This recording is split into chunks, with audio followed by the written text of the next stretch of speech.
आप सबको हम अपने चैनल पर खुशामदीद कहते हैं। इसको सब्सक्राइब करने के बाद बेल आइकन बटन को भी प्रेस कर लें ताकि हमारी तमाम नई आने वाली वीडियोस टाइमली देख सकें। मैं आज बहुत खुश था। मेरी शादी हो रही थी, हालांकि मेरी उम्र 45 साल हो चुकी थी और मैं खानदान वालों से और जानने वालों से बहुत सारे जुमले सुन चुका था कि अब मेरी शादी की उम्र गुजर चुकी है और अब मैं शादी नहीं कर सकता। अगर कभी शादी की बात होती तो मुझे दोस्त अहबाब और बेवा या फिर औरतों के रिश्ते बताने लगते थे, क्योंकि मैं 45 साल का था और सबको यही लगता था कि मेरी उम्र का इंसान एक जवान लड़की के काबिल नहीं होता। मैं इन जुमलों से और ऐसी बातों से बहुत बुरी तरह परेशान हो चुका था और शादी ना करने की ठान चुका था। मगर मेरी वालदा ने हार नहीं मानी और वो जानने वालों में रिश्ता तलाश करती रहती। मेरी किस्मत में निकाह था, इसलिए जल्द मेरी वालदा को एक जवान और निहायत खूबसूरत सी लड़की मिल गई। उम्र की लड़की मुश्किल 25 साल की थी। वो पढ़ी लिखी खूबसूरत थी, मगर गुर्बत और बहुत सारी बहनों के बोझ पर जैसे उसके वालिदैन ने रिश्ते की हामी भर ली। मेरी माँ ने शादी के सारे अरमान पूरे किए थे और मैं भी ये तफाखुर से गर्दन अकड़ाए फिर रहा था। मैंने जानबूझकर इन सबको बुलाया था जो मुझे ये पूछते थे कि 45 साल की उम्र में अब मुझे सिर्फ बेवा तलाक याफ्ता औरतें ही मिल सकती हैं और मैं जवान लड़कियों की ख्वाहिश ना रखूं। मगर शायद मेरे अल्लाह को ये बात नापसंद आ गई थी, या फिर मेरी हसीन बीवी को लोगों की नजर लग गई थी, क्योंकि जब हम उसे रुखसत करवा कर लाए तो सब रिश्तेदारों की आंखें फटी की फटी रह गई थी। इतनी जवान और खूबसूरत लड़की वो मेरी बीवी के तौर पर देख के सब मुझे रश्क से देखने लगे थे, क्योंकि मैं एक कारोबारी शख्स था और शक्ल सूरत में भी कोई इतनी खास ना थी। उम्र तो उस लड़की की बहुत ही बड़ी। सबको ही मेरी किस्मत पर रश्क आ रहा था, मगर मेरी खुशी का दौर इतना मुख्तसर होगा मैं ये सोच भी नहीं सकता था। मैं मेहमानों के जुमगट्टे से निकला। मेरी वालदा ने दुल्हन को मेरे कमरे में पहुंचा दिया था। जब इस कमरे में पहुंचा तो वो सर डाले बेड के बिल्कुल दरमियान में बैठी हुई थी। मेरा मुस्कुराता हुआ अपनी बीवी के पास पहुंचा, मगर मैंने महसूस किया जैसे वो हरकत नहीं कर रही है। मैंने घबरा कर उसके सर्द हाथ थामे तो वो एक तरफ लुढ़क गई। मैं इस बात से पूरी तरह घबरा गया और उसे जगाने की कोशिश करने लगा। मैंने उसकी कलाई थामकर उसकी नब्ज चेक की तो वो बहुत मध्यम चल रही थी। वो बेहोश हो चुकी थी। मैं परेशान सा कमरे से बाहर भागा और चीखते हुए अपनी माँ को बुलाया। मेरी चीखों पुकार पर सब परेशान हो गए थे। थोड़ी देर में मेरे कमरे के बाहर रश लग चुका था। मेरी वालदा मेरी नई नवेली दुल्हन को इस हालत में देखकर हाथ पैर फैलाए खड़ी थी। मैंने डॉक्टर को बुलाया और मैंने अपनी दुल्हन को चेकअप करवाया। सब लोग आपस में सरगोशियां करने लगे थे। कुछ लोग कहने लगे कि लड़की के साथ जबरदस्ती की गई होगी, इसलिए शायद उसने जहर खा लिया होगा। और कुछ लोग बोल रहे थे कि हम बीमार लड़की ले आए हैं जो यहाँ आते हुए ही बेहोश हो गई है। मैं ये सब बातें सुनकर बुरी तरह घबरा रहा था। मेरा दिल दुआ गो था कि अभी इसी वक्त मेरी बीवी आंखें खोल दे ताकि मैं सब लोगों की बातों को झुटला सकूं। मगर उसकी बेहोशी का अरसा तवील होता जा रहा था। डॉक्टर ने आकर उसे चेक किया और मायूसी से बोलते हुए मेरे सर पर धमाका किया। डॉक्टर के अल्फाज ने मुझे भी बेजान कर दिया था। सब लोग अफसोस का इजहार कर रहे थे, क्योंकि डॉक्टर ने मेरी नई नवेली दुल्हन की मौत की तस्दीक कर दी थी। मुझे लगा मेरे सर पर पूरे घर की छत आन पड़ी हो। कुछ देर पहले तक घर में खुशियां और रौनक थी। मैं बहुत खुश था, मगर ये खुशी मुझे रास नहीं आई थी और मेरी बीवी शादी की पहली रात मुझे छोड़कर जा चुकी थी। मुझे लगने लगा कि लोग ठीक ही कहते हैं, मैं खूबसूरत जवान लड़की के काबिल हरगिज नहीं था। घर में हर तरफ खामोशी का सन्नाटा छा चुका था। मैं सर पकड़े एक तरफ बैठा हुआ था। मुझे समझ नहीं आ रही थी। मुझे लगा जैसे मेरी अपने ही रोने की आवाज मेरे कानों में आ रही हो। मैं बार बार इसी बात पर पछता रहा था कि काश मैं शादी के लिए कदम ना उठाता। मुझे लगा कि वो लड़की मेरी वजह से मरी थी। पूरी रात घर में इसी तरह सन्नाटा छाया रहा। मैं कमरे में बंद पड़ा हुआ था। मेरे ससुराल वालों ने आकर लड़की की मैयत ले जानी चाहिए, मगर मेरी माँ ने उसे हमारे घर में ही गुसल कफन दफन वगैरह देने की ख्वाहिश की तो वो लोग मान गए। मेरी बीवी का जनाजा हमारे ही घर से उठा था और मैं इतना साकन हो चुका था कि ना गम महसूस कर पा रहा था और ना ही अफसोस का इजहार कर पा रहा था। मगर जब मेरी बीवी का जनाजा उठा तो मेरा दिल चाहा मैं धाड़े मार मार कर रोऊं। बेशक मैं इस लड़की से पहले भी कभी नहीं मिला था, मगर जब से उसके साथ रिश्ता तय हुआ था और जब से शादी की बात चल रही थी, वो मेरे दिल में अलग सा मुकाम बना गई थी। और उसे रुखसत करवा कर लाते हुए मैंने सोच लिया था कि मैं उसे सारी जिंदगी बहुत प्यार से रखूं। और अब वही ख्वाहिश सोच सोच कर मेरा दिल गम से फटता जा रहा था। मैंने अपने घर के करीब वाले कब्रिस्तान में अपनी बीवी को दफनाया। मैं सोच चुका था कि ज़िंदगी में ना सही मगर मरने के बाद भी मैं इसे कभी नहीं छोड़ूंगा। मैं उसकी कब्र पर आकर फातिहा पढ़ता रहूंगा। मेरी बीवी को दफनाकर सब लोग वापस लौट आए, मगर वापस आते हुए मुझे ऐसे लगा कि मैं खाली हाथ हूँ। मेरा दिल नहीं चाह रहा था कि मैं उसकी कब्र को छोड़कर जाऊं। मैं अपनी कैफियत पर खुद भी हैरान हो रहा था। वो लड़की मेरी जिंदगी में अभी शामिल हुई थी और मैं ऐसा महसूस कर रहा था कि जैसे हमारी बरसों की शनासाई हो। मैं उसे छोड़कर नहीं जा पा रहा था। शायद मेरे अंदर खुद तरसी थी जब मुझे इस हाल तक पहुंचा गई थी। 45 साल की उम्र तक मुझे किसी ने इस काबिल नहीं समझा था कि मुझे रिश्ता देते। मैंने आम सूरत की लड़कियों को भी खुद को रोकर रद्द करते हुए देख लिया था। मेरे खानदान की आम शक्ल सूरत वाली लड़कियों ने हमेशा मुझे देखकर नाक चढ़ाया था, मगर वो हसीन और खूबसूरत लड़की मुझसे शादी करने पर राजी हो गई थी। मेरी वालदा ने मुझे बताया था कि वो इस रिश्ते के लिए दिल से राजी हुई थी और मेरी वालदा ने शादी की सारी तैयारी उससे पूछकर ही की थी। ऐसा तो मुमकिन ही नहीं था कि उसे मुझसे शादी के लिए जबरदस्ती की गई थी।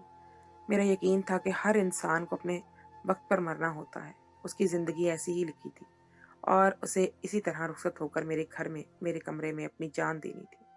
मुझे अपनी बदकिस्मती पर बहुत रोना आ रहा था। मैं कमरे में बैठा रो रहा था। मेरी वालदा की तबीयत खराब हो चुकी थी। रिश्तेदार मेरे घर का इंतजाम संभाल रहे थे। जब वलीमा होना था तब मैं जनाजा भुगता कर बैठा हुआ था। मेरा दिल पूरी तरह घबराने लगा। रात का दूसरा पहर हुआ तो हर तरफ खामोशी छाई हुई थी। बेयकीनी से मैं अपने कमरे से निकलकर बाहर कदम बढ़ा गया। न जाने मुझे क्या हुआ कि मैं कब्रिस्तान पहुंचा और अपनी बीवी की कब्र पर जाकर बैठ गया। कुछ ही देर में उसकी कब्र को देखता रहा। मुझे इतनी हसीन अभी तक लड़की का चेहरा याद था। मेरा दिल चाहा कि मैं उसका चेहरा फिर से देखूं और ये सोचकर अचानक दिल ने आवाज दी और मैंने बिना सोचे समझे कब्र को खोद दिया। फिर से कब्र क्योंकि नई थी इसीलिए अभी तक नर्म मिट्टी पड़ी हुई थी। मैंने सोच लिया कब्र बिल्कुल ताज़ा लग रही है, यूं जैसे अभी कुछ देर पहले ही बनाई। अपनी सोच को झटक कर मैंने कब्र का खोला और उसमें झांकने लगा, मगर अगले पल मेरी आंखें फटी की फटी रह गईं और मेरे लबों से दिल खराश चीख बरामद हुई। मैं पागलों की तरह उठकर गोरकर की तरफ भागा। इसका घर मोहल्ले से करीब ही था। मैंने आधी रात को बिना सोचे समझे उसका दरवाजा पीट डाला। मेरे इस शोर शराबे पर गोरकन के साथ वाले मोहल्ले वाले भी घबराए हुए अपने अपने घरों से निकल आए। सब मुझसे पूछने लगे कि तुम्हें क्या हुआ है। मैं सर पकड़कर चीख रहा था, मातम कर रहा था और बार बार रो रहा था कि मेरी बीवी कहाँ गई, मेरी बीवी कहाँ गई। इन लोगों को लगा कि मेरा दिमाग खराब हो चुका है। सब ने समझा कि इस शख्स की नई नई शादी हुई थी और पहली रात इसकी बीवी मर गई थी।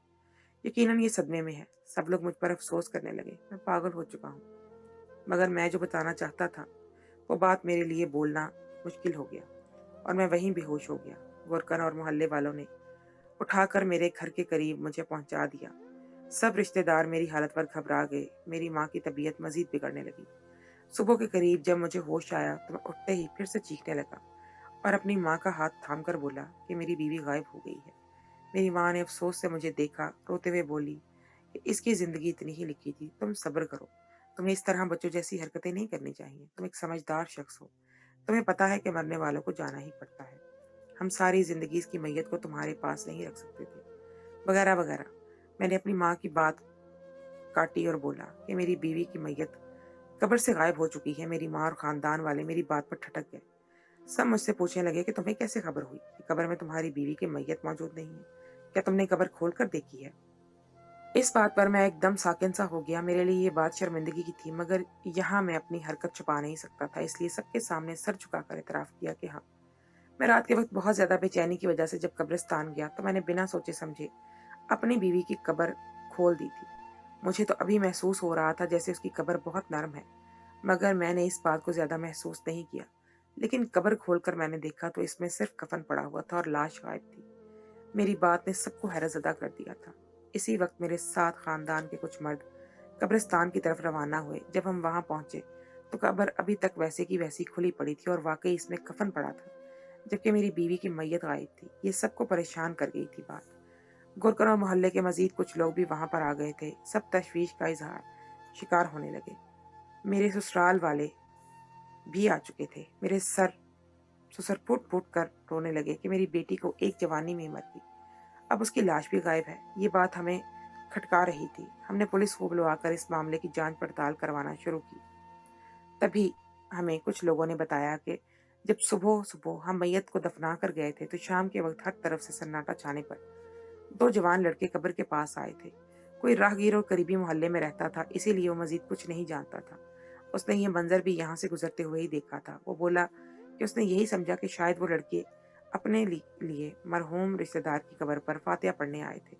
मगर अब जिस तरह हम सब तशवीश का शिकार हो रहे थे और मैयत वहां से गायब थी, तो इस शख्स ने रात का मंजर याद आने पर सबको बताया। पुलिस वाले इस अजनबी लड़कों का हुलिया और शक्ल के बारे में इससे सवाल कर रहे थे। मैं अपनी बीवी की खाली कब्र के पास बैठकर फूट फूट कर रो रहा था। अचानक मेरे एक कजन ने मुझे सरगोशी में एक नई बात की। मैं ठटक कर उसकी तरफ देखने लगा। मेरा वो कजन बोला कि मुझे तो ऐसा लगता है तुम्हारी बीवी मरी नहीं थी, बल्कि जिंदा थी, और वो शायद खुद ही यहाँ से निकल कर जा चुकी है। मैंने गुस्से से अपने कजन को देखा और बोला कि तुम्हें एक मरी हुई लड़की के बारे में ऐसी बात करते हुए शर्म आनी चाहिए। उसकी मौत की तस्दीक खुद डॉक्टर ने की थी और उसे बाकायदा गुस्ल वगैरह दिया गया था। सब जानते हैं कि वो मर चुकी थी। कोई भी इंसान इतना लंबा अरसा ड्रामा नहीं कर सकता। मेरी बात पर मेरा कजन बोला कि सच तो ये है कि मैं तुम्हारी बीवी के बारे में कुछ नहीं जानता। मैंने उसे पहली बार तभी देखा था जब वो रुखसत होकर यहाँ आई थी। मैं सिर्फ एक बात कर रहा हूँ जो कि नजर आ रही है। ऐसा लग रहा है कि मैयत गायब हुई है या चोरी हो गई है, जबकि एक मुर्दा लड़की से किसी को क्या मिलने वाला है। वो बोला कि तुम्हें अगर ये लगता है कि वो मर चुकी है और सबकी इस बात को महसूस किया था, तो मैं तुम्हें बता दूं कि कभी भी किसी इंसान की ऐसी कैफियत होती है जैसे वो मर चुका हो और उसकी सांस बिल्कुल साकिन हो जाए। और डॉक्टर के चेक करने पर भी ऐसा ही लगता है कि जैसे बंदा मर चुका हो, मगर 24 घंटे के बाद वो बंदा फिर से जाग जाता है। इस कैफियत को सक्ता कहते हैं और सक्ते में इंसान मरा हुआ ही लगता है। और रही बात तुम्हारी बीवी के सर्द वजूद की, तो ये सर्दियों के दिन है। अगर किसी इंसान के जिस्म को खुले सहन में लिटाया जाए तो वो सर्द ही हो जाएगा। अपने कजन की बात पर मैं बिल्कुल गुमसुम सा हो गया था। बाकी उसकी कैफियत इंसान बिल्कुल मुर्दों जैसा ही हो जाता है। मुझे लगा कि शायद वाकई मेरी बीवी को सक्ता हो गया था और हमने उसे दफना दिया था। लेकिन मुझे ये बात हैरान कर रही थी कि अगर वो कैफियत से कब्र से निकली थी खुद, तो उसे अपने घर जाना चाहिए था। मेरा कजन इसी बात पर मजीद बोला कि तुम्हारी बीवी की मौत वाकई नहीं हुई है, बल्कि वो जिंदा थी और कब्र से खुद निकली थी। मेरा दिल मेरे कजन की बात पर इत्तफाक करने लगा था, मगर मैंने उस पर यह बात जाहिर नहीं की, क्योंकि मैं जानता था कि अगर मैं यहाँ पर खामोश हो गया तो वो पूरे खानदान में ये बात फैला देगा। इसीलिए सख्ती से अपने कजन को कहा कि उल्टी सीधी बात ना करे, वरना मैं इसे बुरी तरह पेश आऊंगा। मैंने उसे कहा कि ऐसा कुछ नहीं है। अगर लड़की को सकता हुआ था और वो कब्र से खुद निकली होती, तो पहले अपने घर जाती, जबकि उसके घर वाले भी हमारे पास आए थे और उसका बाप जिस बुरी तरह रो रहा था, इस हिसाब से जाहिर होता है कि वो भी अपनी बेटी की गुमशुदगी से परेशान है। मेरे सख्ती से बात करने का असर हुआ कि वो खामोशी से मेरे कमरे से बाहर चला गया। अपने कजन के जाने के बाद मैं सोच में मुब्तला हुआ कि शायद लोग ठीक बात कर रहे थे। मेरी बीवी शायद शादी से खुश नहीं थी और घर वालों के जबरदस्ती करने पर सख्ता से जागते ही घर जाने के बजाय कहीं और चली गई थी।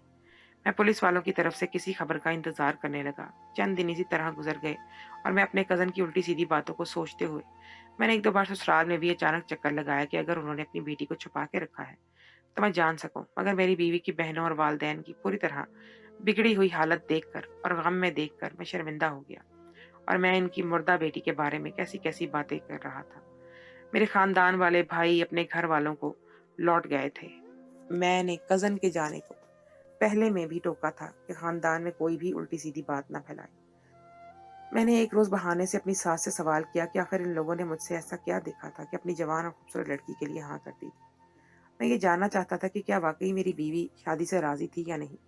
तब मेरे ससुर ने उदासी से मुझे बताया कि तुम एक अच्छे इंसान हो, इसलिए हमने तुम्हारे रिश्ते के लिए हामी भरी थी। तब मेरे ससुर ने मुझे बताया कि हमारी बेटी एक बड़ी थी, जिसकी वजह से हमने अपने जैसों में गरीबों में ही शादी की थी। मगर वो लड़का जुआरी निकला। वो हमारी बेटी को मारता है और उसे हम लोगों से मिलने भी नहीं देता।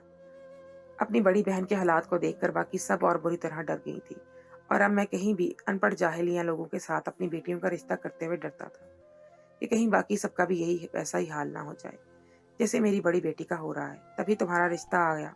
गो कि तुम्हारी उम्र मेरी बेटी से बहुत बड़ी थी, मगर तुम्हारी माँ का इखलाक और तुम्हारी सुलझी हुई तबीयत को देखकर मेरा रिश्ता के लिए दिल राजी हो गया था। इसके अलावा भी मैंने जब तुम्हारे घर के लोगों से तुम्हारे बारे में पूछा तो सबने सिर्फ तुम्हारे इखलाक की तारीफ ही की थी।